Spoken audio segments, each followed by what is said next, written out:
When my 11-year-old broke his leg, I called my family for help. Mom said, "We're busy. It's not that serious." My brother laughed. "He's fine. He's not even bleeding." I said nothing. That night, I canceled every transfer, locked their shared card, and removed them from my insurance. By sunrise, their rent payments bounced, and the chat was full of angry texts. "Don't twist this, Adam. You've done enough." Mom's voice cracked, high and sharp. The kitchen smelled of burnt coffee. Half a stack of bills lay soaked under spilled juice. Dad stood near the sink, his arms crossed tight. "You think money makes you the head of this family?" I leaned against the counter, jaw tight. "Money? You mean the money that's kept this house standing for 5 years?" Mom's lips pressed together. Wade snorted, tapping his glass. "Here we go again, Mr. Perfect playing savior." "I'm not playing anything," I said quietly. "Oh, really?" he mocked. "Then why do you keep a record of every dollar? Maybe you like watching us struggle." I met his eyes, calm, steady. "If I liked watching you struggle, I wouldn't have paid your bail last year." The room froze. Mom's face paled. Wade's chair scraped the tile. "You didn't have to bring that up." "I didn't," I said. "You did." And then Dad muttered something under his breath. "Ungrateful kid." That was the first crack in my patience. "My name's Adam Holt, 26.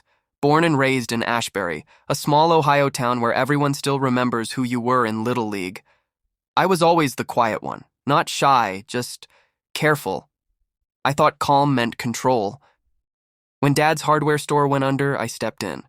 I was 21, working 2 jobs, and somehow still the disappointment. I didn't drink, didn't fight, paid every bill on time, but in this family, goodness doesn't count if it doesn't come with noise.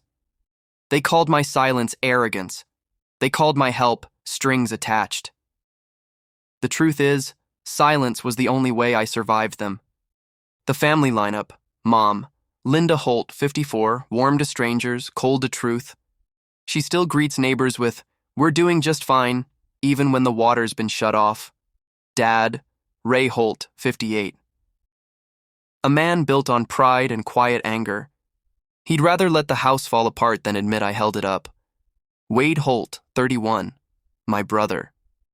Charming, reckless, the kind who fails upward. He could set the garage on fire, and Mom would still say, "At least he's trying." Hannah, 24, the only one who ever really saw me. But she learned early that speaking up meant getting cut off, so she kept her head down and her heart quiet. We're a family stitched together by guilt, and every thread was starting to fray. It started with the deed, the house. The only real thing left after Dad's store went bankrupt. Mom pushed a folder toward me. "We decided it's better if the house goes to Wade. It just makes sense, honey. He's the eldest." I stared at the papers. "The house I've been paying for?" Dad didn't even look at me. "You've had your own place for a while. This keeps it in the family." "In the family?" I repeated softly. "You mean in his name?" Wade shrugged. "Relax, man. You've got your fancy apartment. I've got Mom and Dad. You don't even live here." I could feel the years catching up in my throat. Every payment, every late-night transfer, every quiet sacrifice. "Right," I said finally. "I've seen this before." Wade frowned. "What's that supposed to mean?" "Nothing," I said. "Just keep the folder safe. You might need it." The argument stretched into the night. The lights buzzed. The air felt heavy. Mom was crying now. "Why can't you just let things be peaceful?" "Peaceful?" I asked. "You mean dishonest?" Wade stood. "You think you're some kind of saint, Adam? You've always looked down on us." Dad's voice rose. "Don't talk to your brother like that." "He's not my brother," Wade spat. "He's a walking guilt trip." The room went still. Hannah looked up from her corner, eyes wet. "You don't mean that." "Yes, he does," I said softly. "He's just never said it out loud before."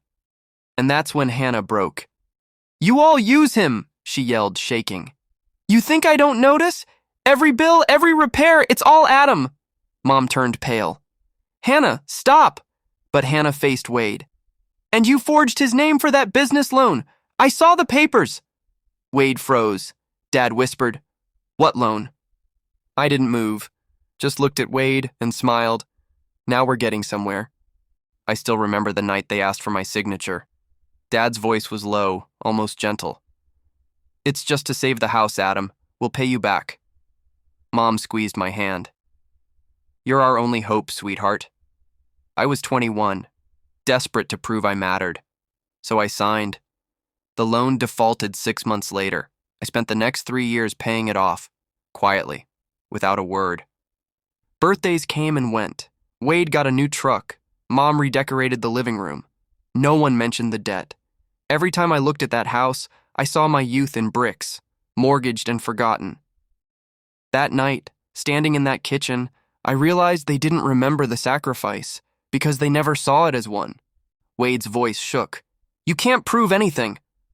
I reached into my jacket and placed a folder on the table. Inside, notarized statements, payment receipts, credit reports, every lie on paper. Mom whispered, What is this? The truth, I said. I pointed to the top page. That's your business loan, Wade. The one under my name. Signed 6 years ago. The same signature you swore was mine, it wasn't. Dad's face drained of color. And the house insurance? I continued. It's under my name too. Always has been. Mom's voice cracked. What did you do, Adam? I waited, I said calmly. Waited until you all showed your cards. Then I set my phone down and hit play, a recording of Wade bragging about using my brother's credit at a bar last week. Silence. Heavy. Absolute. Then I said, You all wanted the house? Keep it, I just turned off the power that kept it standing. By sunrise, my phone was buzzing nonstop. Mom's texts. You've gone too far. We're family. Dad's. Fix this. Be a man. Wade's. You'll regret this. I didn't answer.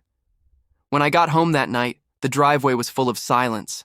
Mom stood by my truck, eyes swollen, voice trembling. Adam, we were just scared. You think this is easy for us? I took a breath. You used me because I never said no. Tears filled her eyes. You're cruel.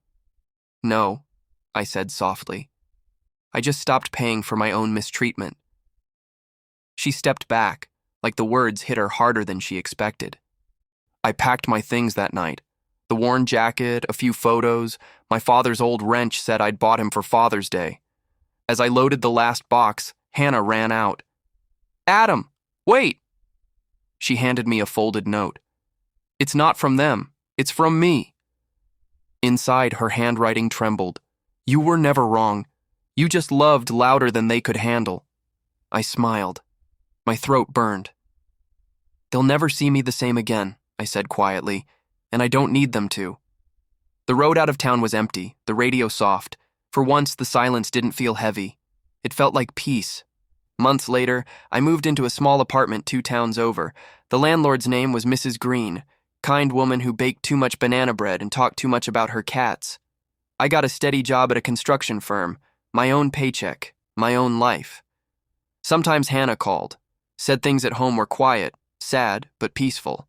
Even Dad had started fixing things himself again. I didn't hate them anymore.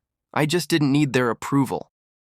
One night I sat on my porch, cold beer in hand, staring at the stars over Ashbury's dark horizon. For the first time, I whispered, I don't carry their debt. Not the money, not the blame, not the silence. And somehow that was enough. If you were in Adam's place, if your family used your kindness until you broke, would you forgive them or walk away like he did?